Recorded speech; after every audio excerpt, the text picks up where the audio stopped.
que hemos mencionado muchas veces, todo cristiano ha oído esta ordenanza que es: pide y se te dará, toca y se te abrirá, orad sin cesar, orad en todo tiempo. O sea, todos los cristianos sabemos que es un mandato de Dios orar. Ahora, el detalle es, ¿sabemos orar? Esa es la pregunta. El tema de hoy se llama Jesús, enséñanos a orar. Para lo cual les pido que busquen Mateo 6, versículos del 9 al 13. Está en la página 697. Mateo 6, del 9 al 13. Y los que tengan la versión Reina Valera 1960, 697. Los que tengan la versión Reina Valera 1960 lo vamos a leer al mismo tiempo. Mateo 6, versículo del 9 al 13. Ahorita dáselo a mi mamá, mi amor. Ya lo tengo. 6, del 9 al 13. Muy bien. Vamos a empezar. ¿Qué número? ¿Cómo? Del 9 al 13 aquí. Muy bien, vamos a ver. Dice aquí la palabra del Señor. Vosotros pues oraréis así: Padre nuestro que estás en los cielos, santificado sea tu nombre. Venga tu reino. Hágase tu voluntad como en el cielo, así también en la tierra. El pan nuestro de cada día, dánoslo hoy, y perdónanos nuestras deudas, como también nosotros perdonamos a nuestros deudores. Y no nos metas en tentación, mas líbranos del mal, porque tuyo es el reino y el poder y la gloria por todos los siglos. Amén. Creo que muchas veces hemos escuchado esta oración. De hecho, le llaman la oración modelo y también muchos le llaman el Padre Nuestro. Sin embargo, es necesario que nosotros entendamos a profundidad el mensaje que encierra esta forma de orar. Jesús estaba orando y uno de sus discípulos lo vio y le dijo: Jesús, enséñanos a orar. Por lo cual él les dice: ustedes oraréis así. Es interesante observar a lo largo de los textos que hemos leído que nunca se habla de peticiones personales. Si nosotros vamos al texto base, vamos a ir en el 9 y dice aquí, primero, ustedes oraréis, Padre nuestro. No dice Padre mío, Padre nuestro. Recordemos que en Juan 1:12 dice la palabra: a los suyos vino, pero los suyos no le recibieron. Mas a todos los que le recibieron, a los que creen en su nombre, les dio potestad de ser hechos hijos de Dios. Por lo tanto, aquí los discípulos habían recibido a Cristo, estaban creyendo en Él, y por eso Jesús les da ese derecho de llamarle Padre a Dios. Y hemos hablado en otras ocasiones que en el Antiguo Testamento, si nosotros revisamos las oraciones de los profetas, estas oraciones eran dirigidas a Dios. Le decían Adonai, Altísimo, Omnipotente, Jehová, Yahvé, Dios Todopoderoso. Pero en el Nuevo Testamento, por primera vez, Jesús, el Hijo único de Dios, le da a sus discípulos el derecho de llamarle Padre al Omnipotente. Un verdadero privilegio. ¿A quiénes? A los que creemos en su nombre. Por lo tanto, decirle Padre a Dios no es cualquier cosa. Es un enorme privilegio para unos pocos. Aunque muchos repitan esta oración modelo, aunque muchos se la memoricen, no se trata de esto, sino se trata de reconocer que Jesús es el Hijo único de Dios y que nosotros lo necesitamos como nuestro Salvador. Y eso nos da el derecho de llamarle Padre. El mismo Jesús nos da el derecho.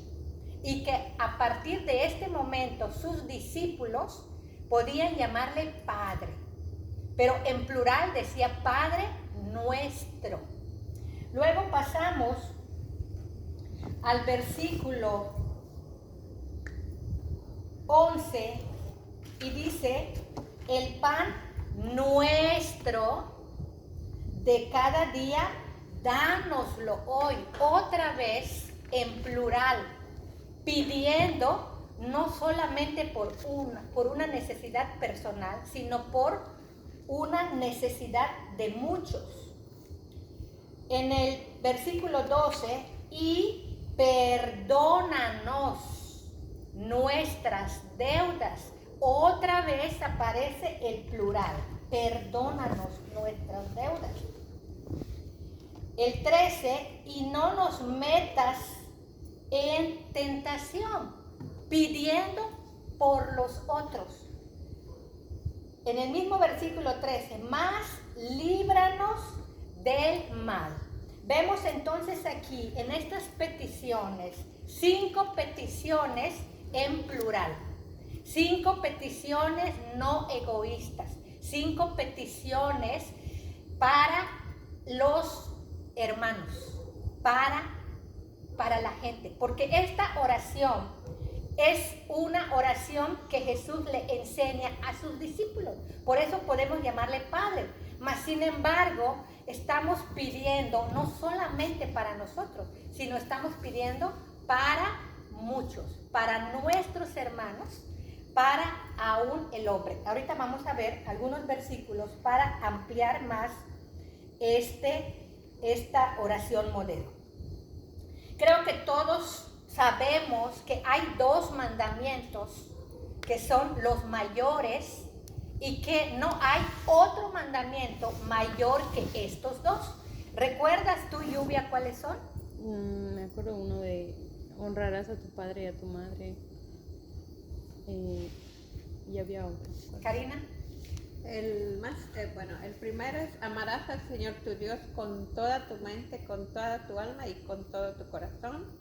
Y el segundo es: amarás a tu prójimo como a ti mismo. Entonces vemos aquí en estos 2 mandamientos que no hay ni uno que diga te amarás a ti mismo. O sea, no existe ningún mandamiento que nos ordene amarnos a nosotros mismos, porque eso sería egoísmo. Tampoco existe una prohibición de que no nos amemos a nosotros mismos. Y si nosotros revisamos los 10 mandamientos, vamos a ver que los primeros 4 mandamientos tienen que ver con el amor a Dios. Y los otros 6 mandamientos tienen que ver con el amor al prójimo. O sea, por esto podemos deducir que no existe un mandamiento, una ordenanza de parte de Dios que diga ámate a ti mismo. Y no existe una prohibición que diga no te ames a ti mismo. ¿Por qué? Porque Dios, las cosas que sabe que vamos a hacer, no lo ordena. Él da por hecho que nos vamos a amar nosotros mismos, porque nos conoce, porque conoce nuestro corazón. Sin embargo, nos ordena que debemos amar a nuestro prójimo y tenemos que amarlo a él. Vemos entonces en esta oración modelo que es un tipo de intercesión, es una intercesión para que nosotros no pidamos egoístamente y sí pidamos para todos. no hay egocentrismo. Es una manera de amar a nuestro prójimo. Vamos a ver Lucas 6:12, que nos enseña lo que Jesús hacía con mucha frecuencia. Lucas 6:12. Y le voy a pedir a Miguel que por favor lo lea. Lucas 6:12. Ahorita le buscamos. Ese es 747. 47.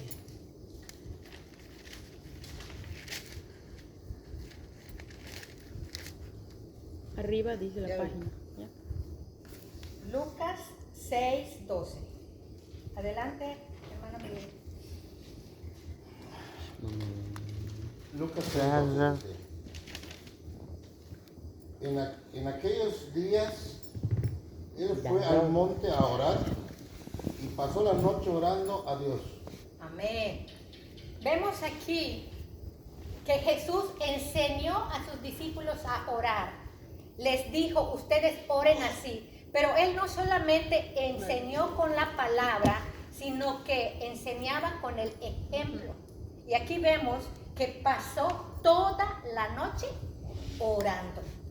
Esto es importante que lo entendamos, porque no se trata de saber que tenemos que orar, se trata de orar, se trata de hacerlo como Él nos enseña con su propia vida. Vemos, por lo tanto, que a Dios le agrada que oremos por los demás, que intercedamos, porque es una expresión de amor al prójimo.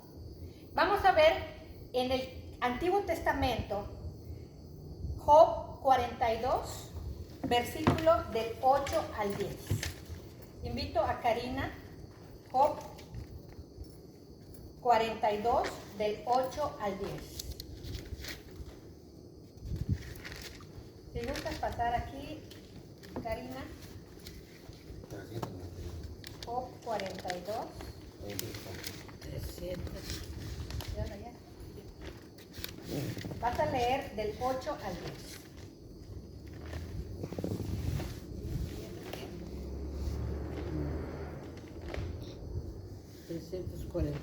Empieza, Job. 415. Sí.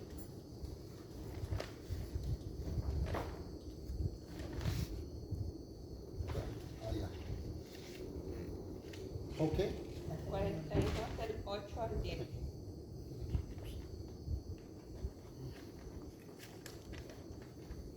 Adelante.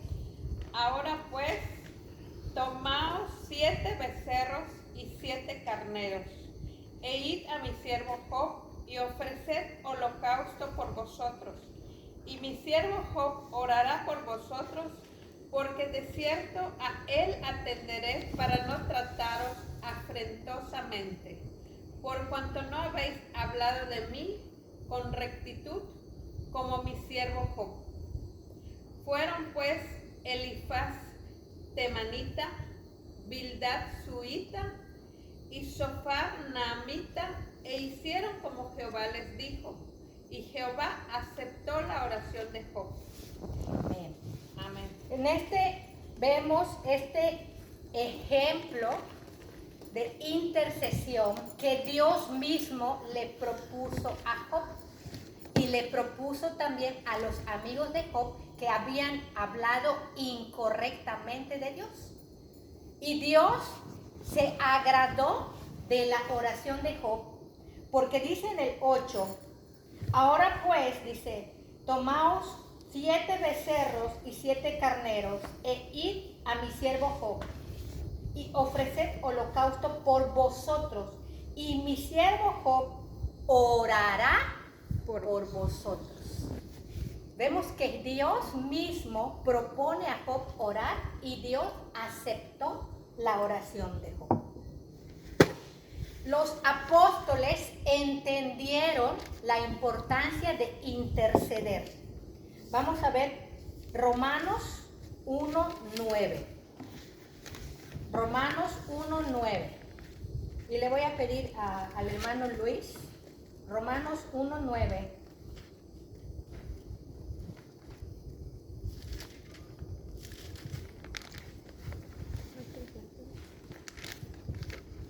Bueno, Romanos 1:9. Porque testigo me es Dios, a quien sirvo en mi espíritu, en el evangelio de su Hijo,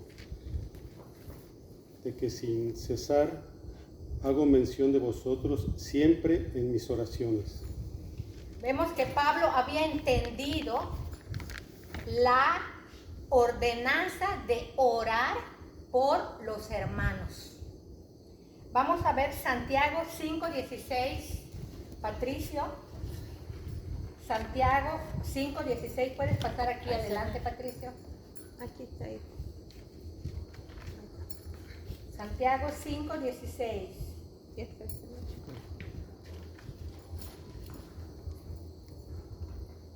Confesaos vuestras ofensas unos a otros y orad unos por otros para que seáis sanados.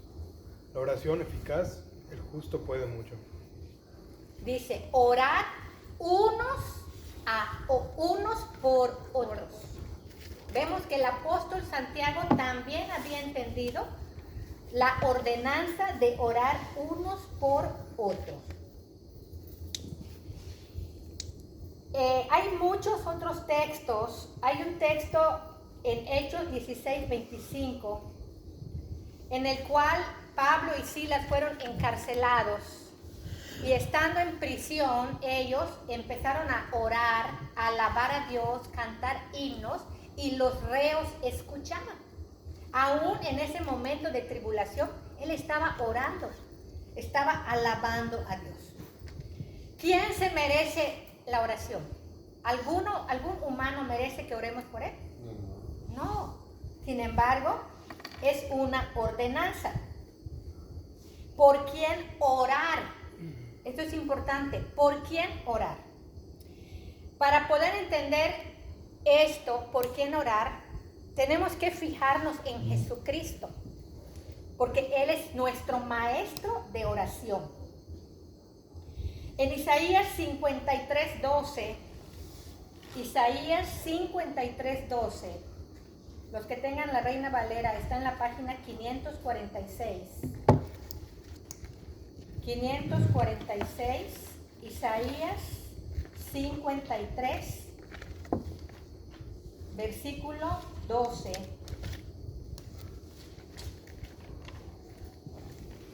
Hay una profecía impresionante. Isaías 53:12. Lluvia, por favor.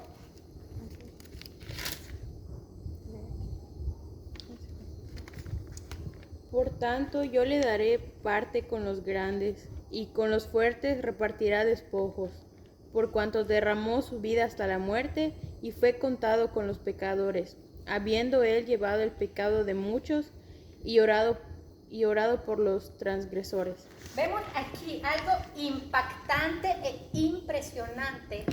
Nos fijamos en la última parte de este versículo. Dice, habiendo orado por los transgresores. Y podemos ver aquí el amor directo, la expresión pura de amor hacia los demás. Porque si nosotros recordamos en Mateo 27 cómo estaba Cristo en ese momento, ya había sido azotado, ya había sido coronado con espinas, ya había sido apedreado, ya le habían incrustado los clavos en las manos y en los pies. Sin embargo, él no se centró en su dolor, no se centró en su sufrimiento. Cero egoísmo, cero egocentrismo, no tomó en cuenta su dolor. Y hay otros textos que lo dicen. Mirará el fruto de la aflicción de su alma y quedará satisfecho. ¿Por qué? Porque por su conocimiento, mi siervo justo justificará a muchos y se llevará la iniquidad de muchos. Vemos que Jesús oró por sus transgresores. intercedió por ellos. Esa fue la profecía. En Lucas 23:34 vemos el cumplimiento. Lucas 23:34. Lucas 23:34. Hermana Karina, por favor.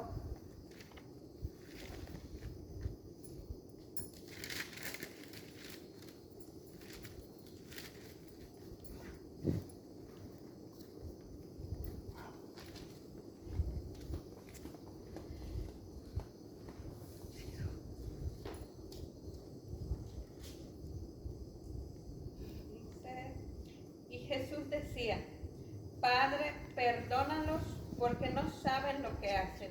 Y repartieron entre sí sus vestidos echando suertes. Amén. Esta es una palabra impresionante del cumplimiento de la profecía, que oró por los transgresores. Y él clama a su Padre por los transgresores, por los que le habían golpeado, por los que le habían insultado, por los que le habían juzgado injustamente. Perdónalos porque no saben lo que hacen. ¿Qué podemos aprender de esto? Que Jesús nos enseña a orar. Él nos dice cómo debemos orar y por quién debemos orar. Primera a Timoteo 2, versículos del 1 al 4. El apóstol Pablo, dirigiéndose a Timoteo, nos explica por quién debemos orar. Primera a Timoteo 2, versículos del 1 al 4. Vamos a buscarlo. Versículo 2. Versículo 2, del 1 al 4. Lo voy a leer. Primera Timoteo 2, del 1 al 4. Dice aquí: exhorto ante todo a que se hagan rogativas, oraciones, peticiones y acciones de gracias por todos los hombres, por los reyes y por todos los que están en eminencia, para que vivamos quieta y reposadamente en toda piedad y honestidad. Debemos orar ¿por quién? Por todos los hombres. ¿Por qué debemos orar? Y en el versículo 3 nos dice: porque esto es bueno y agradable delante de Dios nuestro Señor. O sea, aquí el apóstol Pablo había entendido que es voluntad de Dios que oremos por todos los hombres. Jesús va más allá. Jesús profundiza más por quién debemos orar. Mateo 5:44. Mateo 5:44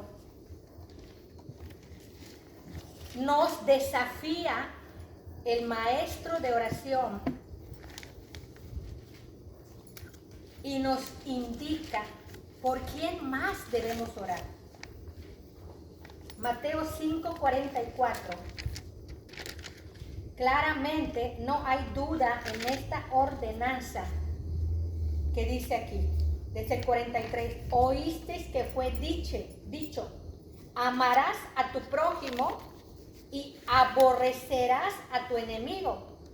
Pero yo os digo, amad a vuestros enemigos, bendecid a los que os maldicen, haced bien a los que aborrecen y orad por los que os ultrajan y os persiguen. Todos los cristianos tenemos personas que no quieren que avance la verdad. Cuando quieres predicar, alguien se interpone a criticar que estamos hablando herejías, que estamos en una secta, que no enseñamos la verdad, que somos una falsa iglesia, ¿qué tenemos que hacer? Orad por ellos. Orad por los que os ultrajan y orad por los que os persiguen. Y vemos también en Lucas 6:28. Lucas 6:28. Cuñado, por favor. Lucas 6:28.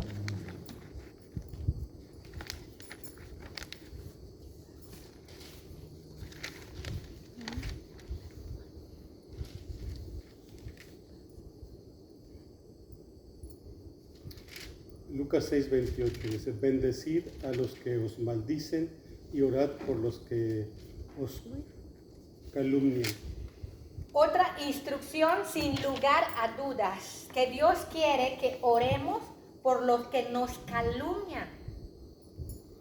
Desde luego que no es algo que nazca del corazón humano.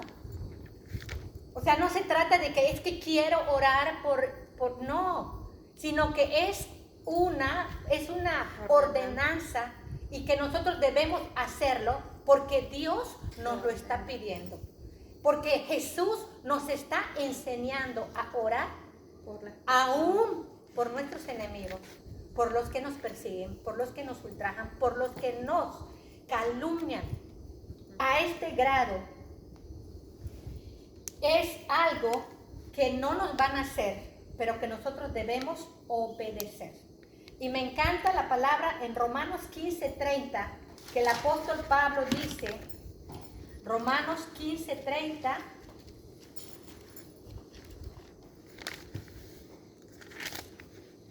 nos dice por qué debemos orar.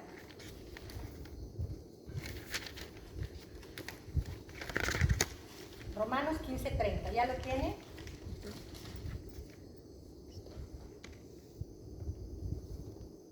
Dice la palabra del Señor.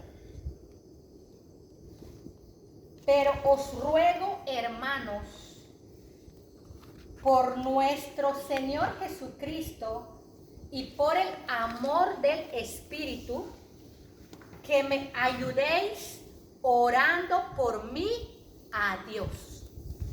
El apóstol rogando a sus hermanos que lo ayuden a orar. Pero dice, ¿por quién? Por mi Señor Jesucristo. O sea, por Jesucristo y por el amor del Espíritu Santo que ha sido derramado en nuestros corazones. O sea, ¿cuándo lo vamos a poder hacer? Cuando nosotros entendemos el amor al prójimo. Cuando nosotros entendemos que aunque no lo querramos hacer, lo vamos a hacer por nuestro Señor Jesucristo. O sea, no lo vamos a hacer por la persona, porque quisiéramos desquitarnos, quisiéramos vengarnos, a lo mejor quisiéramos que le vaya mal. En nuestra carne eso quisiéramos, que los que nos persiguen, que les vaya mal, a los que nos calumnian, que algo les pase, eso quisiéramos, tal vez no todos, pero sí viene en nuestra mente ese deseo. Sin embargo, por el Señor Jesucristo podemos orar por nuestros enemigos, porque Él nos los está pidiendo, porque Él nos dio ese ejemplo. Y entendemos que la oración es una lucha, es una batalla. Recordemos que la palabra dice en Efesios 6:12 que no tenemos lucha contra carne y sangre, sino que tenemos lucha contra principados, contra potestades, contra gobernadores, contra huestes de maldad en las regiones celestes. Quiere decir que nuestra lucha no es contra el prójimo, que nuestra lucha no es contra esas personas que parecen ser nuestros enemigos, que nuestra lucha no es contra los que nos persiguen, ni contra los que nos maldicen, sino que nuestra lucha real y verdadera es contra huestes espirituales de maldad, muchísimos ángeles malos. Y por eso debemos obedecer a Cristo, porque de esta manera nos estamos aliando a la verdad. Porque es la manera que Dios quiere que nosotros combatamos el mal. En lugar de desquitarnos y desearles mal, hagamos lo que Jesús nos enseña a través de su palabra y a través de su vida. La oración egoísta no agrada a Dios. La oración egocentrista no agrada a Dios. La oración egoísta no encaja en un cristiano. Un cristiano que solo ora por sus necesidades, por sus problemas, por lo de él o por su familia, no es un verdadero cristiano. Es necesario que intercedamos. Y dice Santiago 4:3. Es interesante este versículo. Santiago 4:3, y le voy a pedir a Karina que lo lea. Santiago 4:3.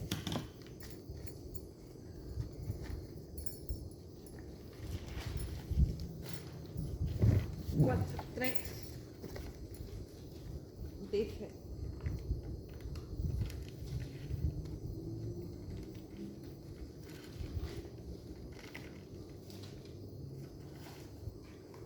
Adelante. pedís y no recibís, porque pedís mal, para gastar en vuestros deleites. Aquí es una oración egoísta. Y claramente dice el apóstol Santiago, ¿por qué no pide? Dice, pedís. ¿Por qué no recibe? Porque pides mal. Acá lo está diciendo. Dice, pedís y no recibís. Porque pedís mal. O sea, una persona que pide egoístamente no está pidiendo bien. Eso no quiere decir que no podamos pedir por nosotros. Claro que sí. Pero también dice la palabra que no solamente nosotros estamos en ese problema. Primera de Pedro 5:9. Primera de Pedro 5:9.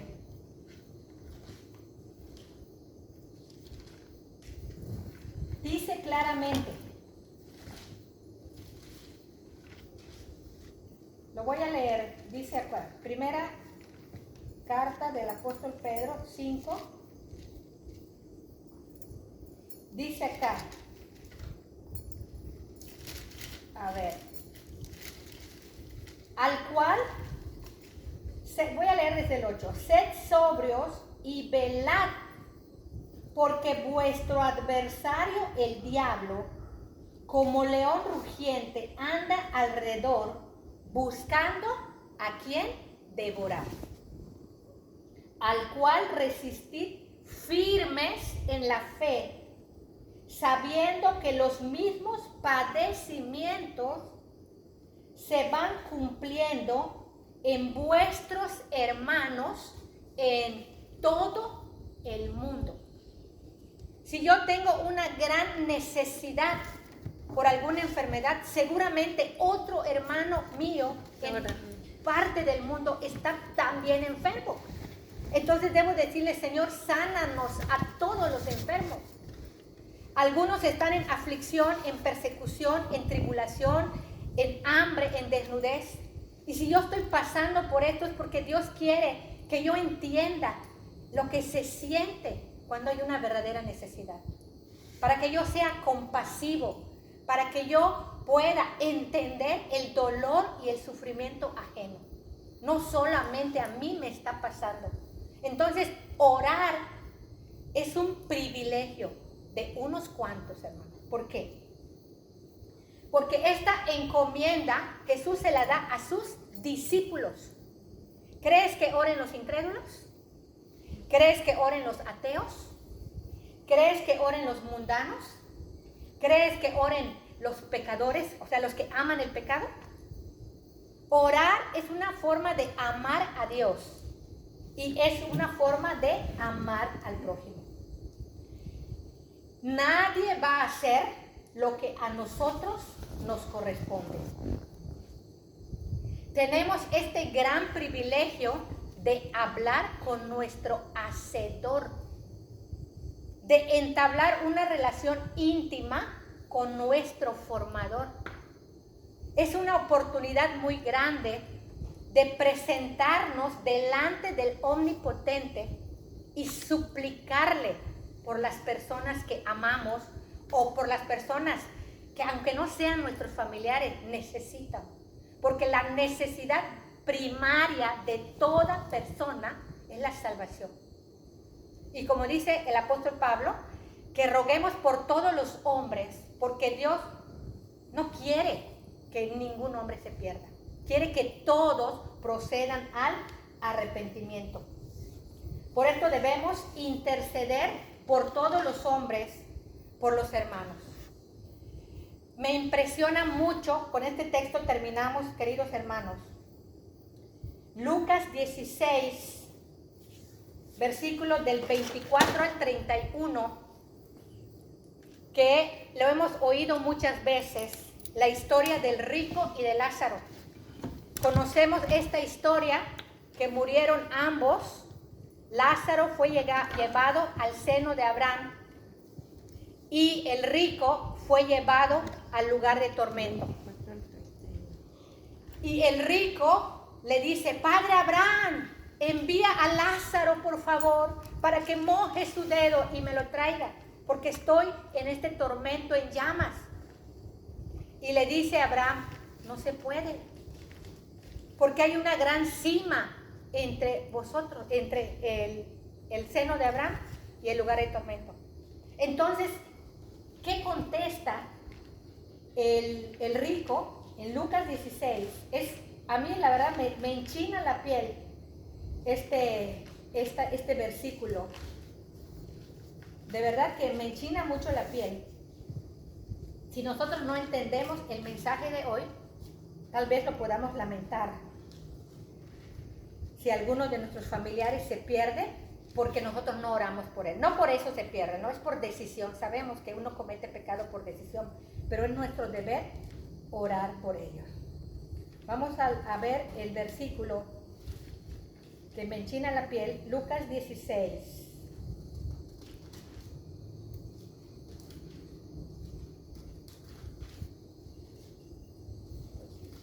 El 27. Lucas 16, versículo 27. Dice aquí: entonces, cuando le dijeron que no puede Lázaro, entonces le dice el rico, le dijo: te ruego pues, Padre, le dice a Abraham, por lo tanto era un judío, que le envíes a la casa de mi padre, porque tengo 5 hermanos, para que les testifique, a fin de que no vengan ellos también a este lugar de tormento. Demasiado tarde. Vemos a este hombre rico intercediendo por sus hermanos. Tengo 5 hermanos en la tierra. Permite que yo vaya para que ellos no vengan a este lugar de tormento. Estaba clamando: te ruego que me dejes ir a la tierra. Como decir, de verdad solo voy y les advierto. A mí de verdad que me enchina la piel. Porque estando en el cielo ya nada vamos a poder hacer. Y estando en el infierno tampoco. Dice la Biblia que no va a haber llanto ni dolor. Ahí no vamos a necesitar estar orando unos por otros, porque no va a haber razón. Alabar a Dios sí, adorar a Dios. Entonces estamos todavía en tiempos de hacer algo por nuestros amigos, por nuestros vecinos, por nuestros familiares, y que no nos pase como le pasó al rico. ¿Quién orará por tus hijos? ¿Quién orará por nuestra familia? ¿Quién orará por los encarcelados? ¿Quién orará? O sea, todos necesitamos la salvación, todos. Es una prioridad la salvación.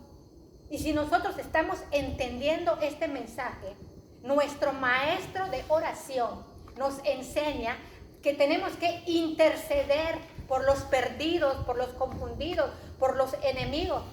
Que dejemos a un lado nuestro ego inflado, nuestro orgullo herido, nuestro orgullo ofendido, y seamos como nuestro maestro, que menospreció el oprobio, no tomó en cuenta su sufrimiento ni su dolor.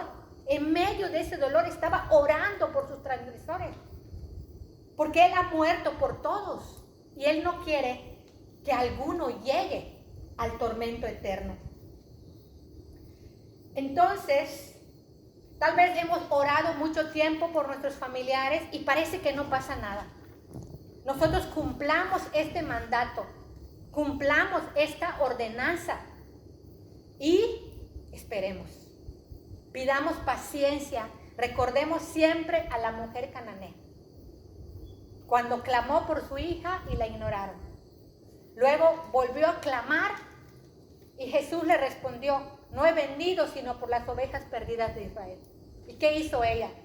Pues no me hace caso. Se postró, se tiró a los pies del maestro. Te ruego, por favor, que me ayudes. Misericordia, clamó.